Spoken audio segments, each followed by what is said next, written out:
Everyone, সবাই কেমন আছেন? আশা করি ভালো আছেন। আমিও ভালো আছি। আজকে আমি আপনাদের যে গাছটি নিয়ে আলোচনা করব সেটি সবারই সর্বপরিচিত গাছ, নিম গাছ। এই নিম গাছ আমাদের জীবনে যে কতটা গুরুত্বপূর্ণ ভূমিকা রাখে তা আর বলার অপেক্ষা রাখে না। কারণ এই নিম গাছ একটি ঔষধি গাছ। যেখানে এই নিম গাছ আছে সেখানে রোগবালাই অনেকাংশে কম। বাড়িতে নিম গাছ থাকা খুবই ভালো। এই নিম গাছ অনেকভাবেই ব্যবহার করা যায়। বিশেষ করে এটি অ্যালার্জি ও চর্মরোগের জন্য ব্যবহার করা হয়। নিম গাছ অ্যালার্জি ও চর্মরোগের জন্য বিশেষ কাজ করে।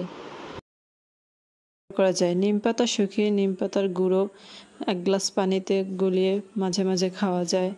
আবার নিম পাতা বেটে এর পেস্ট বানিয়ে মুখমণ্ডল, শরীরে ব্যবহার করা যায় এবং এই নিম পাতার বড়ি বানিয়েও খাওয়া যায়। এই নিম পাতা বেশ উপকারী অ্যালার্জিতে। আমি আমার বাচ্চার অ্যালার্জির জন্য মাঝে মাঝে নিম পাতার পেস্ট বানিয়ে গোসলের আধা ঘন্টা আগে ওদের সারা শরীরে মাখিয়ে রাখি, তারপর গোসল করিয়ে দিই। এতে অ্যালার্জিতে এবং চুলকানিতে অনেক উপকার হয়।